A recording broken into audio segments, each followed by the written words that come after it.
እንግዲህ በርከት ያሉ የመገናኛ ብዙሃን በማዕከላዊ ኢትዮጵያ ክልል ከሰሞኑ ከሳምንት 15 ቀን ጀምሮ ቀደም ብለው የክልሉን የተለያዩ ልማት እንቅስቃሴዎች እንደዚሁም ደግሞ ለዚሁ በዓል የተደረገውን ዝግጅት ሲያደርሱን ነበረ። ዛሬም በርከት ያሉ የመገናኛ ብዙሃን በስፍራው ተመልክተናል። በትክክል በቀጥታ ስርጭት ከማስተላለፍ አንስቶ የተለያዩ ዜናና ፕሮግራሞችን ጋዜጠኞቻችን በየስፍራው ተሰማርተው ፕሮግራሞችን እያደረሱን ይገኛሉ። ሌላኛው ባልደረባችን ምስክር ስናፍቅ ደግሞ አሁን በቀጥታ መስመራችን ላይ ይገኛል።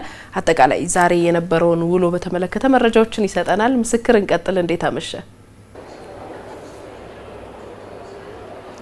እንደምን አመሻችሁ የሸዋና ሶዶ። በጣም በሚገርም ሁኔታ የሆሳና ከተማ ባለፈው አመት ከአርባ ምንጭ ከተማ የወሰደችውን አደራ ተቀብላ ኢትዮጵያ ወንድምና እህቶቿን በፍቅር ተቀብላ ያስተናገደችበት ሀያኛው የብሔር ብሔረሰቦችና ሕዝቦች በዓል በዛሬው ዕለት ማጠቃለያውን አድርጓል። ቀደም ሲል ላለፉት ቀናት በተለያዩ ሁነቶች ሲከበር ነበር። ዛሬ በማጠቃለያው መርሃ ግብር ላይ እንግዲህ ከሁሉም የኢትዮጵያ አቅጣጫዎች የተውጣጡ ኢትዮጵያውያን ወንድምና እህቶች በፍቅር የሆሳና ከተማ አድምቋት ሆሳና ከተማ ደግሞ በፍቅር ተቀብላ አስተናግዳቸዋለች ማለት ይቻላል።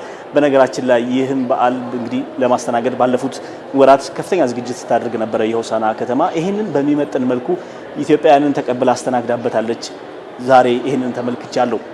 በነገራችን ላይ በዚህ በዓል ላይ ለመታደም ከተገኙ የክብር እንግዶች በተጨማሪ የሁሉም የብሔር ብሔረሰቦችና ሕዝቦች ተወካዮች ወደ ሆሳና ከተማ ሲገቡ ጀምሮ ከሁለት ከሶስት ቀናት አስቀድሞ ማለት ነው የሆሳና ከተማ ሕዝብ በፍቅር ነበር ያስተናገዳቸው። በዛሬው ዕለት ደግሞ የማጠቃለያው መርሃ ግብር ሲከናወን የኢፌዴሪ ጠቅላይ ሚኒስትር ዶክተር አብይ አህመድን ጨምሮ የፌዴሬሽን ምክር ቤት አፈ ጉባኤ አቶ አገኘሁ ተሻገር፣ የክልል ርዕሳነ መስተዳድራን፣ የሁለቱ ከተማ ከንቲቦችን ጨምሮ በርካታ እንግዶች በተገኙበት ነው ይህ በዓል ማጠቃለያው የተከናወነው። ይህንን በዓል ለመታደም ከተለያዩ አካባቢዎች ከመጡ እንግዶች በተጨማሪ ደግሞ የሀዲያ ዞን ነዋሪዎች ይልቁንም የሆሳና ከተማ ነዋሪዎች በማለዳ እንኳን ማለት ይከብዳል ገና ከንጋት ከ11 ሰዓት ጀምሮ ወደ በዓሉ ማክበር ስቴዲየም በጣም በከፍተኛ ቁጥር ነበር የተመሙት። ስቴዲየሙ ከአፍ እስከ ገደፉ ድረስ ሞልቶ ነበረ።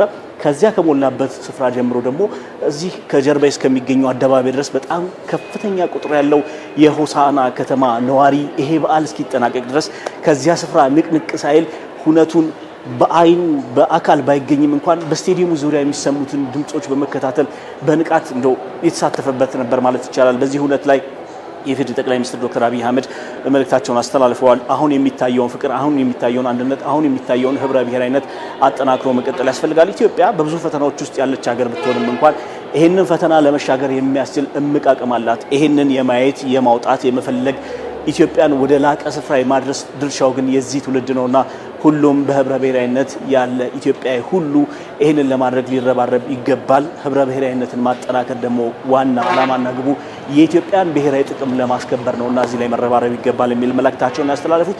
በእለቱ ከነበሩ ሁነቶች መካከል እንግዲህ የሁሉም የብሔር ብሔረሰቦችና ህዝቦች ልዑካን በክብር እንግዳው ፊት የተለያየ ዜማን እያሰሙ የባህል ልብሳቸውን ለብሰው ደምቀውና አምረው ሄደዋል አልፈዋል። ከዚህ በተጨማሪ ደግሞ ከ2000 በላይ የሚሆኑ የሆሳና ከተማ ታዳጊዎች በጣም የተለየ ትርኢት ለክብር እንግዳውን ጨምሮ ለበዓሉ ታዳሚያን ለመላው ኢትዮጵያን ይህንን ሁነት በመገናኛ ብዙሃን ሲከታተሉ ለነበሩ አቅርበዋል። አስደናቂ መልእክቶችም የተላለፉበት የትርኢት ነበር ማለት ይቻላል። እንግዲህ ስለ ብሔር ብሔረሰቦችና ህዝቦች በዓል ስናነሳ ላለፉት 19-18 ዓመታት የምናውቀው አንድ ታሪክ አለ። የታላቁ ህዳሴ ግድብ ግንባታ ከተጀመረበት ጊዜ አንስቶ የኢትዮጵያ የአንድነት መታያ አርማ ነው ሲባል ለብሔር ብሔረሰቦች በዓልን ተከትሎ የሚመጣው አንዱ ጉዳይ የታላቁ ህዳሴ ግድብ ዋንጫ ነው። ይሄ የታላቁ ህዳሴ ግድብ ግንባታ በነበረበት ወቅት በተለይ ክልሎች ለአንድ ዓመት ያክል ከአንደኛው ክልል ወደ አንደኛው ክልል እየተዘዋወረ ለህዳሴ ግድብ መዋጮ የተሰበሰበበት ዋንጫ እንደነበረ እናስታውሳለን። ኢትዮጵያውያን በታላቅ ጀብድና ገድል የታላቁ ህዳሴ ግድብን በድል ማጠናቀቅ ችለዋል። ይሄ ዋንጫ ታዲያ ዛሬ የመጨረሻ ርክክቡን ለፌዴሬሽን ምክር ቤት አድርጓል። ደግሞ ኢትዮጵያውያን በሌላ ጀብድ በሌላ ገድል እስኪገናኙ ድረስ ይሄ ዋንጫ እንግዲህ ከዚህ በኋላ ወደ ሌሎች ክልል የመዞር እድል የለውም። አምና ቀደም ሲል እንዳነሳሁት ከአርባ ምንጭ እድል ተርታዋን ወስዳ ኢትዮጵያውያንን ለማስተናገድ የታደለችው የሆሳና ከተማ በዛሬው ዕለት ለሌላኛዋ እድለኛ ከተማ ይሄንን እድል አሳልፋለች። 21ኛውን የኢትዮጵያ ብሔር ብሔረሰቦችና ህዝቦች በዓል ለማስተናገድ ወደ ጅማ እድሉ አቅንቷል። የኦሮሚያ ክልል ጅማ ከተማ 21ኛውን የኢትዮጵያ ብሔር ብሔረሰቦችና ህዝቦች በዓል ያስተናግዳል።